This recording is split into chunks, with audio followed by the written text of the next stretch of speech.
I'm really delighted to present our next speaker, which is Dr. Carolyn Wallace from VicHealth, who'll be presenting on the Future Healthy Countdown 2030. Carolyn is an experienced social policy practitioner and advocate at the national and state level, with extensive management experience in local government and community services. This has included executive roles with responsibility for child, youth and family services in organisations such as Anglicare Victoria, Miro Health and Mount Alexander Shire Council, through to managing a national network for social inclusion in Ireland during the global financial crisis.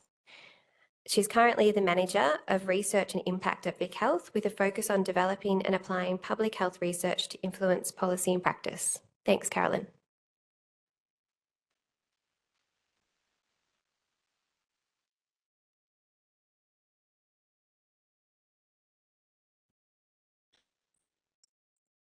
Thanks so much, Kate. And it's nice to be on this side and look at all your happy, smiling faces. Day two, it's been a fantastic meeting so far, and I really want to thank the organisers and all the participants for really bringing so much, so many rich ideas and bringing all of your ideas, questions and inspiration. Lots to take home. There's 5 of us here from the VicHealth home base, so we have a lot to compare notes on, and we're really excited and challenged to do that work, to change the way we describe and live in and shape the economy, and this is really helping us with that.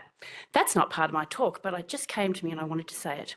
So I've hit start. I have the really lovely job, actually, of letting you know about Future Healthy Countdown 2030. I will call it the countdown from here on. And you'll see that the subtitle of what we refer to the countdown as is measuring what matters for good health and well-being of all Australia's children and young people.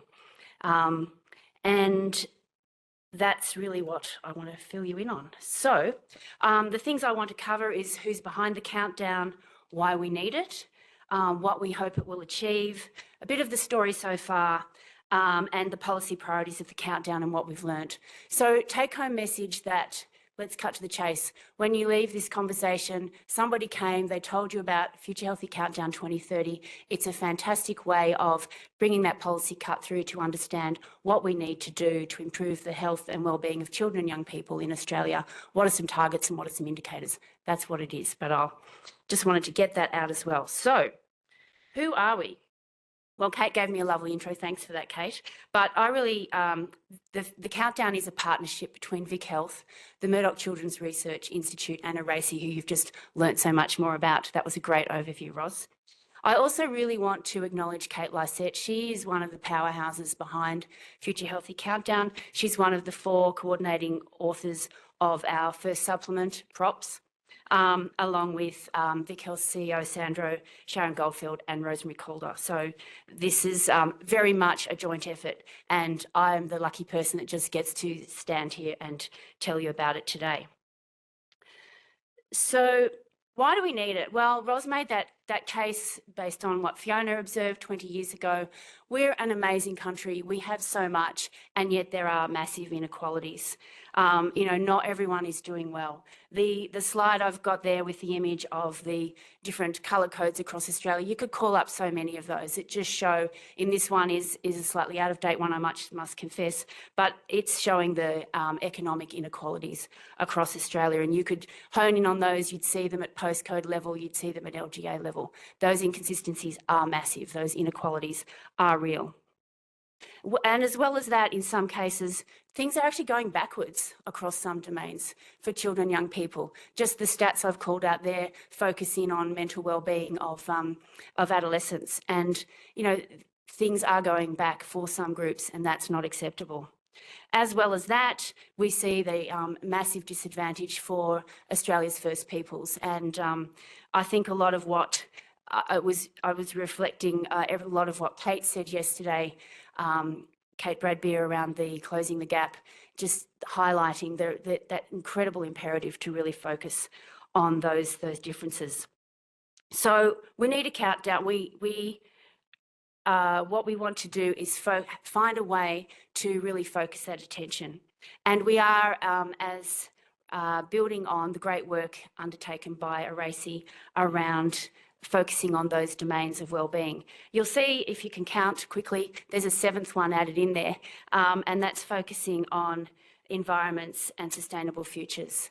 And as this group, so Countdown is a relative recent collaboration. It kicked off late 2022, 2023. The partners came together to really discuss this and go, well, okay, what would a countdown look like?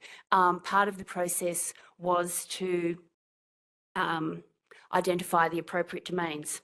So what we were trying to achieve was really, how do we find those key policy levers for change? What would be the associated targets? What would be the appropriate indicators? We want those so that we can get that policy cut through. We want to amplify, not duplicate, the existing broad and deep information that's available. How do you find something that can sit over that can give that clear, articulate story of where we are, a case for change, how to monitor it and how to track it, so that we can report on progress or not? It's really one of those accountability mechanism and a communication tool. That's what we're trying to achieve. And importantly, to do that through a coalition of not only, well, I think everyone's experts. We tend to think experts as people that have certain titles in front of their names. So defining expertise as children, young people, policymakers, practitioners and researchers, and the people that can really dig deep into that very juicy data and help us to understand the nuances and then focus back on what we are trying to achieve. So in coming together, the work that would have happened early 2023, because I joined VicHealth mid 2023, so a lot of that heavy lifting and conceptualisation had started. They looked around across what frameworks do exist, looked at 16 different frameworks and tools, and obviously, as you saw in that previous slide, landed on using the NEST with the addition of that extra domain around environment and future. So you saw that I held up before. So I just want to tell you where we've got to so far. So today's talk is a bit about, I think it's really helpful to understand some of the process. These things can sort of just appear. Here it is, the framework, the something, to know how it's come together, what's been the challenges, the mechanisms along the way, and how we're building that. I think it's really helpful to understand that. So far, we have got that coalition I mentioned. And the intention of like, well, where do you put something like this? How do you give it validity? How do you give it clout? So obviously, VicHealth and MCRI, the initial partners, later joined by ARACI, have that public health focus. The Medical Journal of Australia is a really prestigious and widely read journal, and that's the place where we have committed to publish a supplement to really house and be the home base, I suppose, for the countdown over the next, right up to 2030. We've set a deliberate timeline. You're not counting down to infinity. We're counting down to 2030. So what we brought together was that coalition of authors, and the first edition of the countdown was published in November last year and launched in Canberra.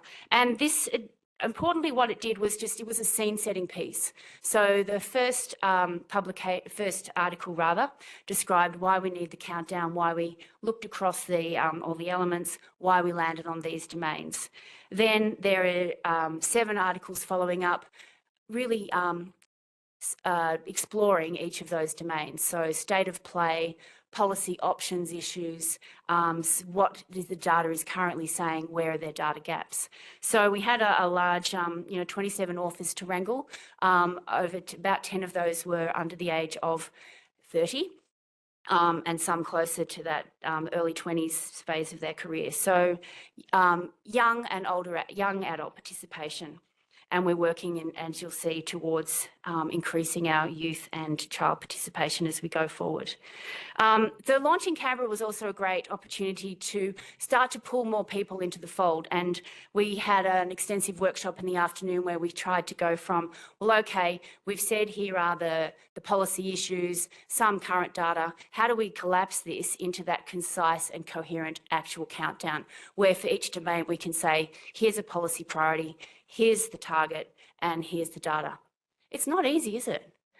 It's really not. So that was a great way to start to bring the leadership of a lot of young people into framing that, into really showing what were priorities for them. And through that process, that kicked us off to then start this year, 2024, with leading up to, we wanted to have a follow-up workshop with the existing group, the expanded group of young people and other experts to say, well, let's try and just nail this. Previous in the presentation this morning, I think it was our cotton farming expert talking about, you know, don't go for it's. Perfection can kill you. You want to get close. And that's been one of those challenges for us along the way as well, to keep that robustness, keep that consensus, but at some stage, where do you land and how do you hold that and move forward? So the March workshop was really critical for that. And in the lead up to that, we ran a survey with 62 people, and we were really trying to expand the diversity of experience, of expertise, of age, to have input into, here's what we know so far, what would be your policy priorities and what would be some useful data. So the workshop then helped us crunch that. It took another month or so to then further refine those policy priorities. So what we're planning to do this in our supplement this November will be to actually define the countdown itself. So I'll take you through how that's shaping up in a moment. But you know, you've got a countdown. What do you do with it? So then it's the next step is that ongoing building the coalition, bringing more young people into how to take that information to tell stories to their local MPs, to their federal members, to bring people into those places of policy influence and decision making so that they're the ones that are telling what's important for their future, challenging the current state of play and really pulling us forward. So that's where we're up to. The next slide has got a big red embargoed all over it. So if I see anyone's camera floating around, I'll not be a happy chap. But we do need to share that because, so this is part of what will be coming out in our 2024 supplement. So the headline paper will be this consensus statement. It will take us through, again, why these domains, why these policy priorities, what are the targets for each of these and associated data. The text you can see there is a slight summarising of what we've got to. So that's subject to change. Obviously, this is one of the values of going through the MJA process is also a peer-reviewed process, so it gives us that robustness, but that takes time. So all of our journal articles for November this year are sitting in the magic world of peer review right now, and will come back to us for further refinement. So that's why this is not a refined published list at this stage, but it will be by the end of this year. And you can see we focused some of them on particular age groups. That's been also a challenge, knowing that some things relate to specific groups. Another challenge, and I suppose opportunity as well, is we're talking about this as a countdown for all Australian children and young people, but I made that case right at the start that there are different experiences, there are inequalities, and especially for First Peoples. So how do we sort of manage that in the policy priorities? How do we call that out? So you'll see that there's one that's quite specific about Aboriginal children's experience in those community-controlled organisations.